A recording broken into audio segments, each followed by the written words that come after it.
Welcome back to Access Granted. I'm your host, Mike Iannelli. Today we have the privilege of welcoming back the inspiring Lindsay Wrege, co-founder of 321 Coffee. In this episode, we're diving into an important topic, hiring practices for people with disabilities. With 321 Coffee's impressive track record of hiring over 60 adults with disabilities across their shop locations and roasting facility, Lindsay brings a wealth of fantastic advice for companies aiming to prioritize disability inclusion. I want to talk a little bit about some of this mission, because when you're talking about people with intellectual disabilities, there are challenges with that. And so I want to know a little bit about the beginning days of that, because you're like, we're gonna do this. Where did you find folks? So I'm local. I grew up in Cary, went to school at NC State, Raleigh.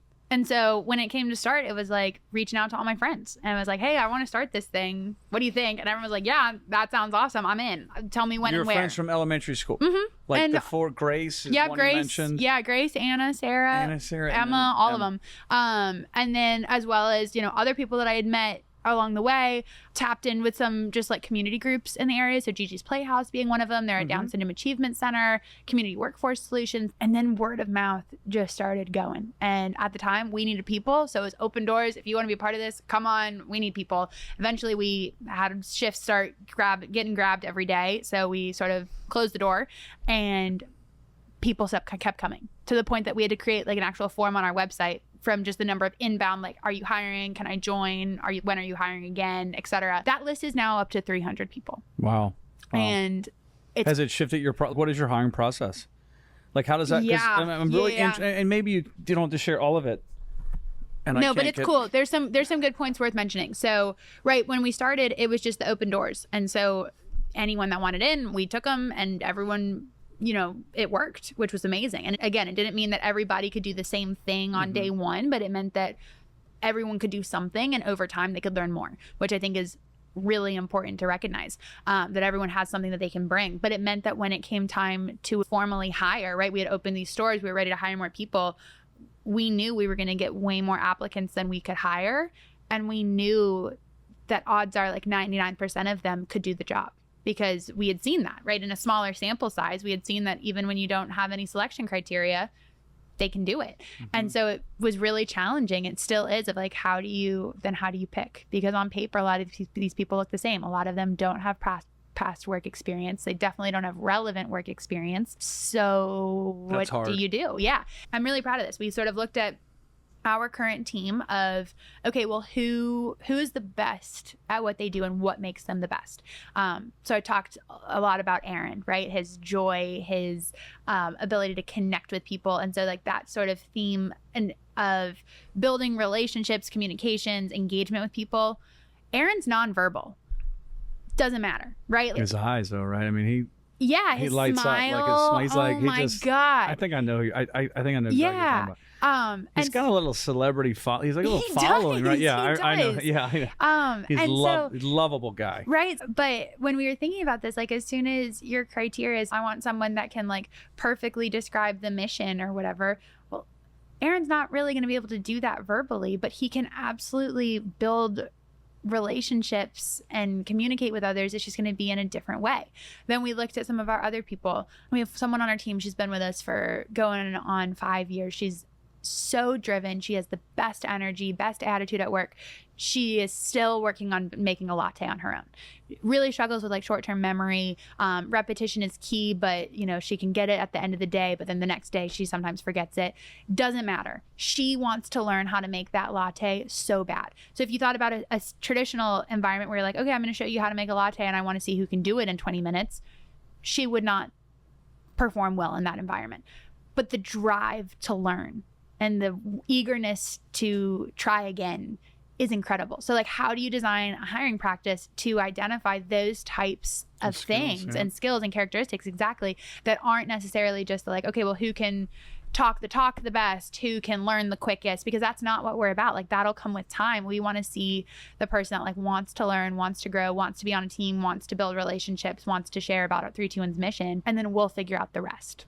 What does training look like? And I want some people to get out of this, like if they wanted to do a similar type of business that is employing folks with intellectual disabilities, cognitive impairments, even physical. I mean, you know what we do obviously with Ablr, but I want people to hear from that, because there has to be more. I mean, with training, the biggest thing is recognizing that one size does not fit all. And I think a lot of, and when I think about this and like lessons that we've learned, there's a lot of stuff we do intentionally because we work with people with disabilities and all different types of disabilities. But ultimately, the lesson is going to be valuable to any subset of people, right? You and I are going to learn differently.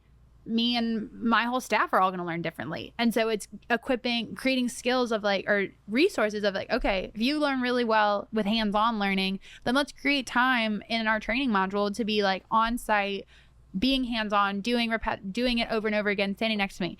If that's going to be really overstimulating for you and to be doing that in front of other people, then let me make sure we have videos and resources that you can have access to at home on your own in a low sensory environment where you can really absorb that information. If you learn better with audible skills, right, and auditory, let's make sure we've got that. If you really value picture instructions, right, just having different ways to communicate. And that's extra effort. And it is, but it's a one-time thing, and it can be used by so many people. And again, yes, we do this. We think about stuff like this because we work with people with disabilities. But again, Mike, you and I are going to learn differently, right? Something that's going to work for you is not going to work for me. And I remember there's this awesome story that was such a gut check reaction for me of yep, this is why we do what we do. We were in training, and there was a new barista that had just joined our team, and we're going over how to use the espresso machine. And a lot of our people for learning the espresso machine prefer the hands-on learning. And he's sort of in the corner, looking around, talking to himself, to me, it looks like he's paying no attention. We have this wait list of 300 people, so I'm a little annoyed that, hi, if you're going to do this, I really want you to be here. I don't want you to be in the corner. There's plenty of other people that would like to be here. And so I call him out on it. I'm like, hey, why don't you come over and you try? And I'm assuming he's going to have no idea what he's doing. And that might inspire him to pay attention. And he comes over and he does every single step perfectly. And it was just this reality check moment for me of to me, it looks like he's paying no attention. To him, he's absorbing this information. Yeah, and that I want to go back for a second about something I said about that's extra. And I say that, I didn't say that in a way well, that's extra work. But it is. It's a commitment. It takes a commitment from an employer to make an accommodation. Sure. And it can be perceived as that. I want to help folks. Sure. I want to do that, but it's too expensive. I'm not going to get approval. I don't know where to find these folks. We'd have no training. Right. So how do you encourage other organizations to not think like that? Yeah. So, a huge thing of it is showcasing. Let me show you what happens when you do it. We have 90 to 100% retention rates year over year. That's amazing. Because they're loyal, right? They're loyal, right? You take the time to invest in your people, and they invest in you. And not only do we have that retention, you're not working as a remote barista. We are open on weekends. Shifts start at 6:30 in the morning. It is not an easy job. But again, you take the time, and that's what's returned. The creative problem solving, incredible, right? Aaron, I talked about him earlier. He does not have very strong verbal communication skills. So when he goes to take orders, if he wants to ask someone, hey, do you want this, hot or iced? If someone says I would like a latte, would you like it hot or iced? He can't verbally communicate that. So he gets a hot cup and a cold cup. And he pulls them up, and lets people point to which he wants. Brilliant, right? And he can then put that into the register. That changes the way other people think around them when they see that goes back to the problem solving. Absolutely. Piece. They have to find ways to solve problems, and the beauty of it is it doesn't take a whole lot more to change your mindset to say, okay, I can do different things to help other people, and then the rewards that come. Look, and that's one of the things I wanted to end on. And I'm not ready to end, but one of the questions I have is one. Do you recognize, and you and Michael and your whole team recognize the impact that you're making to the community and the world? I mean, that's a sincere question. Do you recognize that impact?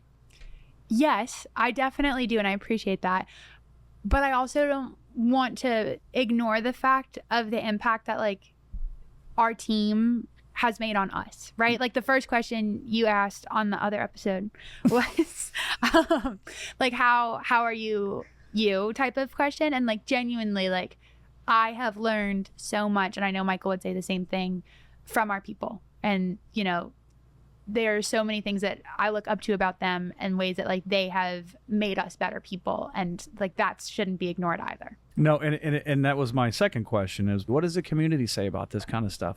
I feel like I've said it and I'll keep saying it, the community is awesome, and the community is what made it happen, right? When we started and we were just on folding tables, we were literally like, we would store our cups in our dorm rooms. We were so scrappy, but people would show up and they recognized that just through drinking that cup of coffee, they were a part of something bigger. And that's what allowed us to go to more events and eventually open at the farmer's market. And then that went really well. And I remember that first day we opened at the farmer's market, we ran out of coffee in 3 hours. And a big part of that is absolutely because we didn't know how much coffee to order. But also a big part of that is because people drove from across the state just to buy a cup of coffee. And so again, like people showing up, people wanting to be involved, wanting to become friends with our team, wanting to encourage them to achieve their goals. We've got this one barista, Drayana. She's amazing. She joined the team in the days of just like, come on, everyone's in. She was 14. She was in middle school. And she told me, she was so fun. We became great friends very quickly. And she told me like, yeah, like one day, like I want to graduate college, like, or from high school, like I want to come be a full-time employee. Like I want to work until I can do that. And this January she did that. She graduated from college. She'd maintained her job and she became full-time with us. Like that's amazing. And people were so proud to celebrate her accomplishments. And they knew that like by them showing up, they were enabling her to keep growing. And like that matters. Oh, it absolutely matters. And where are you seeing the most impact? Like, do you have folks that come in and then kind of graduate from 3-2-1 and say, I'm ready for something else? Yeah, we do. We just had, one of our people, Carly, she's been with us for so long. She drives an hour to get to work. And she just got a job in her hometown, which is fantastic. Amazing. It's such a great spot for her. She's going to be able to work way more there than she can here because of like transportation barriers. But the other thing, honestly, that we see is people get so proficient and skilled and they don't want to leave. Like they like the friends that they have here. They like the customers. They like the environment. They like the culture. And I'm so proud of that. And I don't want them to leave either. Like I love our people. But yeah, it's something I'm very aware of is like, how do we help them use 3-2-1 as a stepping stone to the next step? What is the next step though for you? Like when you think about 3-2-1, you've got 6 stores or 5 now? Number 6 is under construction. I mean, what's next? Because I think about like, what does evolution, what does change look like for 3-2-1 Coffee and the staffing and hiring for folks with developmental disabilities and disabilities in general? Yeah. What does that look like? I was a couple of months ago, Michael and I were listening to, we listened to a lot of How I Built This podcast, and I'll acknowledge he listens to way more than I do. But there was one that he listened to. I actually posted about this yesterday on LinkedIn. Tristan Walker starts this company. His face is on the product. It was oftentimes put in a lot of the ethnic parts of the grocery store, was like his reflection on it. One time he's walking down Target with his son, and his son says, "Hey Dad, look, it's you." And he talks about how proud that moment was, because he was just in like the normal like skincare beauty aisle, that his son was able to see a product with someone who looked like him, and it was his dad. Freaking cool. But regardless, right, like not like a section, not a special header, like just in the normal part of the grocery store. The fact that we are doing that, and it's admittedly on a small scale, right? Like we're currently in the 6 local Whole Foods, but like that, we're starting. It's starting. And the fact that people with disabilities can walk down the aisle and see a product that represents them and their contributions and people in their community, that matters. And so when we think big of like, okay, how do you turn 6 Whole Foods into 600, right? How do you get Target involved, right? Target's making moves on how to be more inclusive in a lot of like their offerings and messaging and representation in their models. Like how do you get 3-2-1 to be a part of, like that would be amazing. So like that's part of the vision. Part of the vision is how do you get other companies actively employing people with disabilities? Don't get me wrong, it is incredibly impactful when companies partner with us and buy our coffee, put our 3-2-1 coffees in their locations. Like that helps us employ more people, which is amazing. And for some companies, if they're not in a position where they're actively hiring, that's a great way that they can still move the needle. But how can we really get other companies on board with hiring people with disabilities? That would be amazing. And then the other one, and I had this reflection the other day, a couple of years ago, it was the classic, like close your eyes, like what would be so, like what's your pipe dream with 3-2-1? And I said, like, how cool would it be to like have an actual office and like multiple people working for the company where people with and without disabilities are sitting in the same room, they're working together, they're collaborating, and it's like a full-time job. And that's happening now. Like we have a roasting facility, we have offices, we have people with and without disabilities working together. We've got more to go. We've got more people to bring on. We've got more, scaling to do. But it's starting. And you're on your way. That's so cool. There's some misnomers of staffing because I know, that's a hard thing. And what are some of the things that you have learned during the process in hiring professionals with disabilities or folks with developmental impairments or disabilities? Like some advice that you would give to folks listening saying, hey, these are some things you should consider. I have so many thoughts here. Put some people at ease. I'm going to let you take it. Okay. One, there was this awesome video that came out for Global Down Syndrome Awareness Day. Loved it. Yep. So the premise was, if you assume someone can't do something, they're never going to do it, right? So it's talked about, like, if you assume I can't live on my own, then you're never going to encourage me to live on my own, so I'm never going to live on my own. So change the assumption, right? Like that was the whole point of the video. It was so powerful. For those listening, just Google like World Down Syndrome Awareness Day, like assumptions video. It'll come right up. But the whole thing was just change the assumption. Assume someone can, and then maybe they will. And it doesn't mean that everyone's going to be 100% like perfection at everything they try, but it means that they're going to have the opportunity to try. And when you set the bar high, maybe they rise to it, maybe they pass it, or maybe they get really freaking close. But regardless, it's way better than if you never raise the bar at all. So that's number one. With that, identify opportunities where what you need, and then be open to giving these opportunities to people with disabilities. There's no secret piece of paper that you need to file when you hire someone with a disability. There's no special question that you need to ask in the interview. Yes, there's things that you can do intentionally to be more inclusive, absolutely. But they're people, right? You can talk to them like people. You can hold them to standards. You can ask them questions. If you don't know something, ask them. They're the best expert about themselves, right? Like, don't let fear be an excuse to not do anything. Like, do something, be open to feedback, be recognizing that you might not have it all figured out, but then modify it as you go. And then another thing that I want to mention is that like everyone's going to have different strengths and interests, etc. But we've seen that for a lot of our people, repetition, they thrive in. They can learn something and they can put it on repeat, and they really embrace that routine. Whereas a lot of times other people, that could lead to boredom.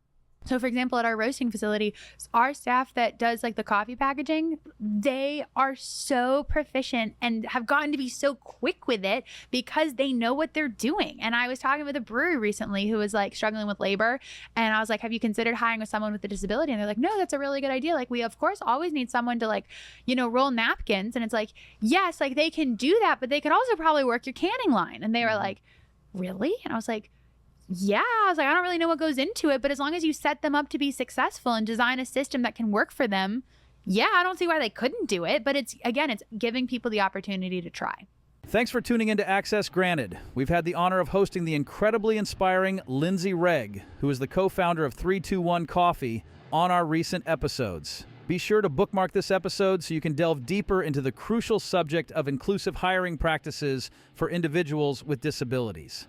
Lindsay has provided priceless insights and guidance for businesses aiming to make disability inclusion a priority. Stay tuned for more episodes and keep working towards creating a more inclusive and impactful world.